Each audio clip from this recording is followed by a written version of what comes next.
Hey guys, I didn't want to write a novel again, and I'm sure you don't want to read a novel, so I am going to make a video. Today was a super exciting day for me because I finally got to do a fully dedicated lesson introducing purpose-driven learning to my students.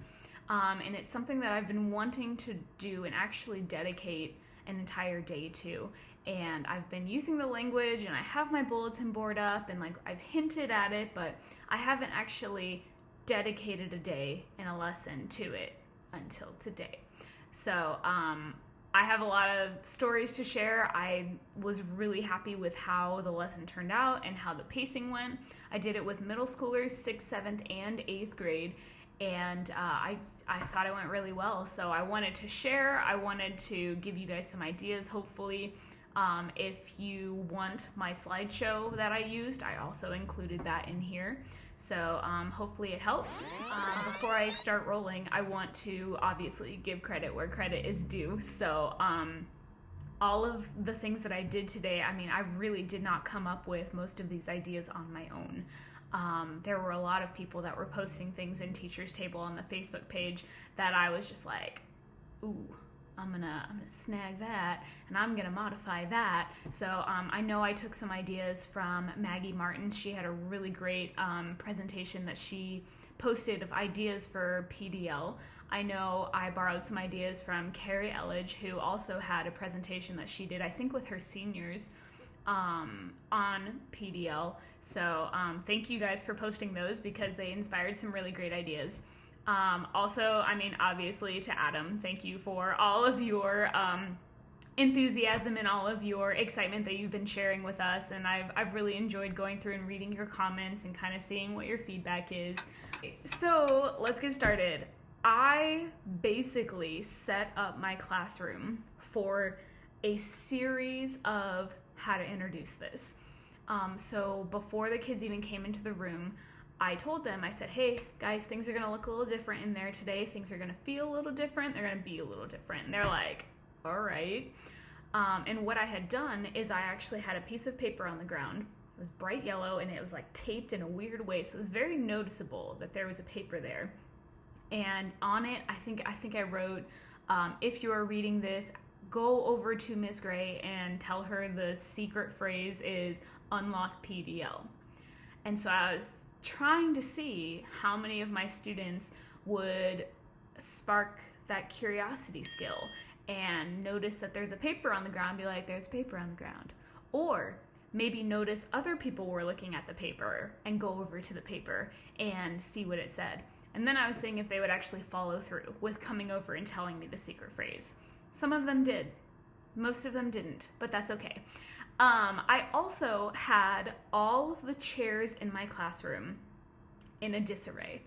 They all had X's on the ground, but the chairs would be tipped over on the side, or they'd be flipped over, or they'd be facing backwards, or something like that, to where the kids walked in the room and they're like, what is happening?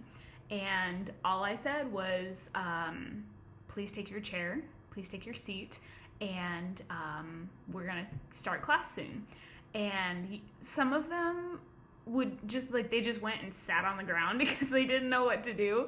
And after a while, I had one or two students that would flip a chair over, and I was like, "Ooh, someone gets it." And they started looking around. They're like, "Okay, she wants us to put the chair up.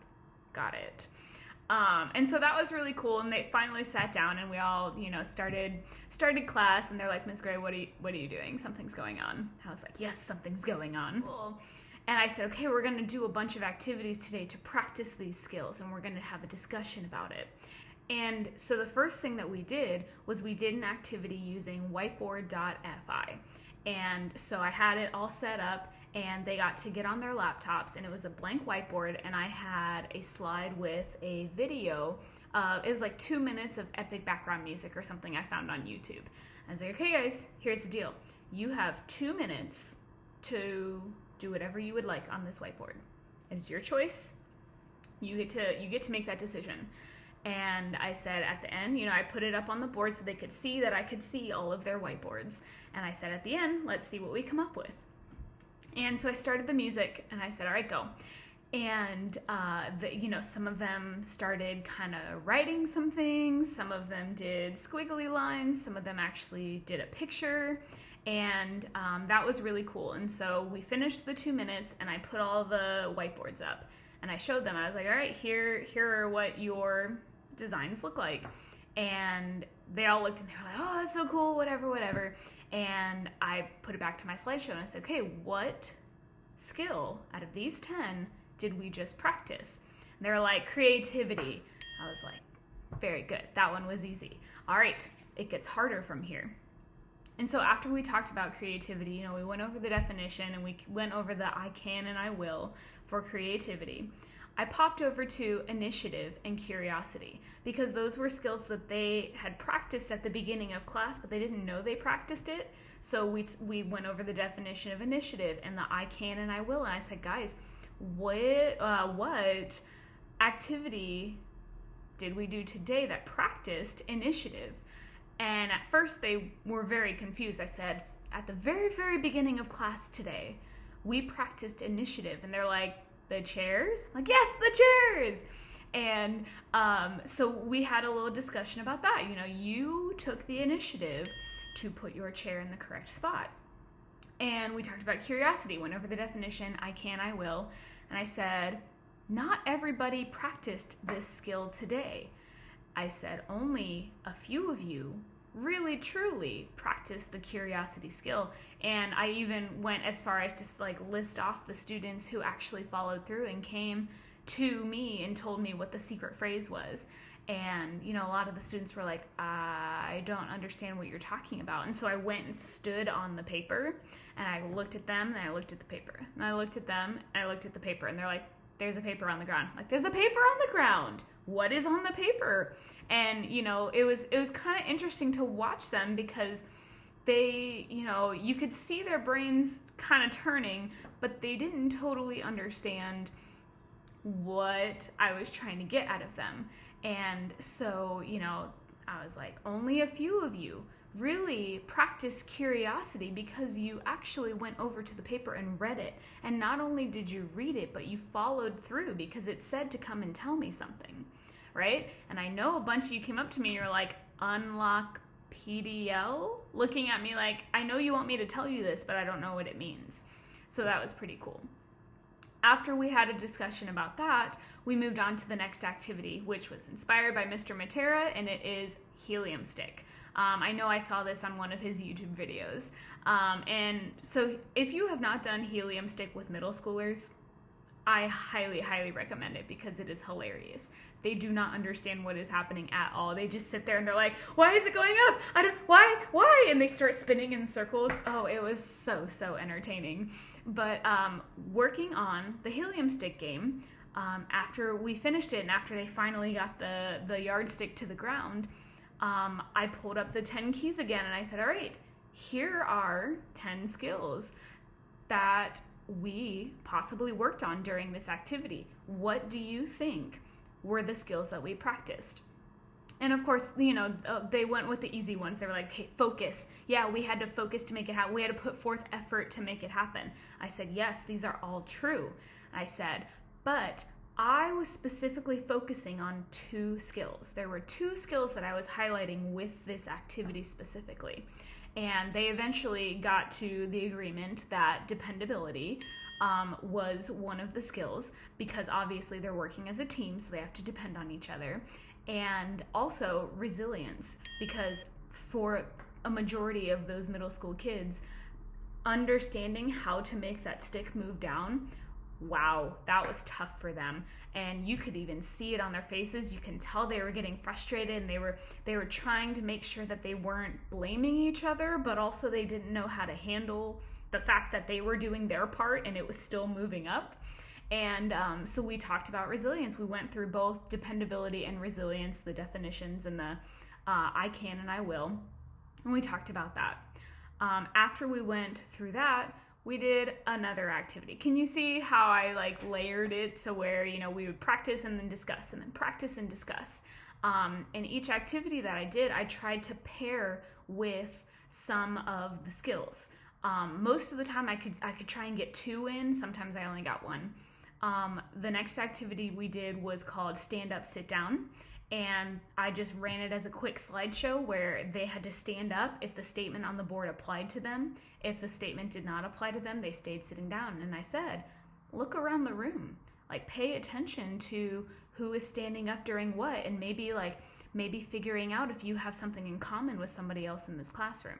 And so I rapid fire went through. I was like, all right, guys, we're gonna do squats. And they're like, yeah, all right, squats. I'm like, okay, guys, cool. And so I went really fast. So they were like, stand up, sit down, literally like basically doing squats. They had a blast. And it was statements, I started with easy ones like, I enjoy breakfast food, or my favorite color is blue. And like really easy ones like that where they could yes or no. But then I started working on some more in-depth kind of, it's difficult to answer this question in front of a lot of people really quickly kind of thing, such as I am doing the best that I can in school right now. And I had some kids that were like, stand up, and then sat back down. Or I did another question or a statement that was, I know I can try harder in some of my classes right now.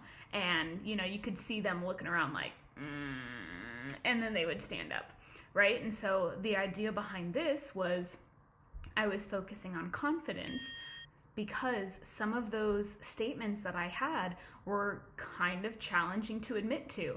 And my goal with that was that they would practice being confident. If that's what they thought their answer was, boom, they stood up.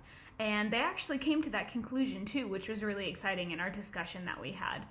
And then also that was practicing empathy, because I told them, I said, guys, did you happen to notice when one of these questions came up, or sorry, statements, not questions. One of these statements came up and you stood up and somebody else stood up and you didn't realize that they had that in common with you? And they're like, yeah. I was like, well, this is a way that we can practice empathy, right? We're learning about each other. We're learning about our similarities and our differences.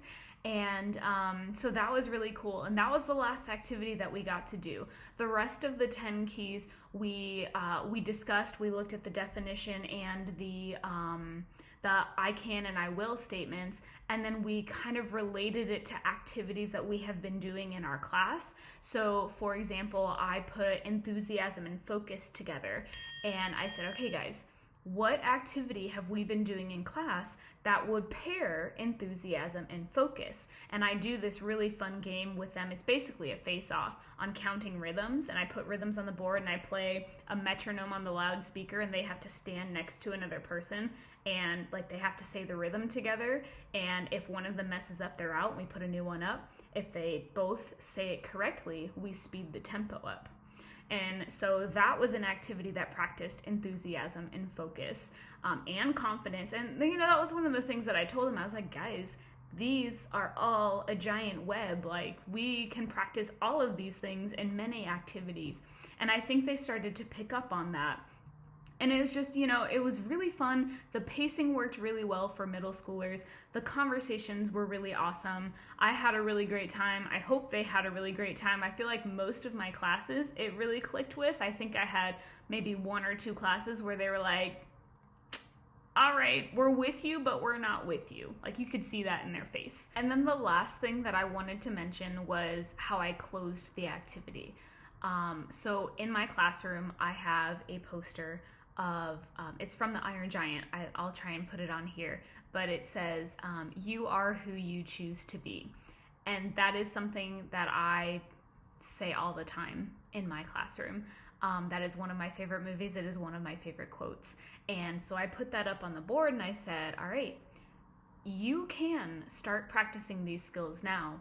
And these are skills that you can use for the rest of your life.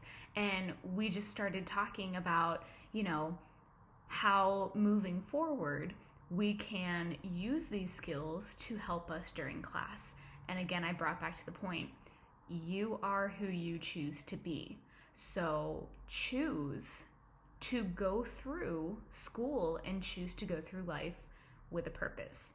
And that was how I wrapped it up. And that was that. They left class, and tomorrow they're going to do a reflection form as part of our bell work.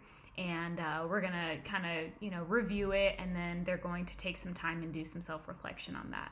So I'm looking forward to their answers. I can't wait to see how the rest of this year goes. So that's all I have. Thanks for listening. Thanks for hanging out. And I hope you guys have a great day. Bye.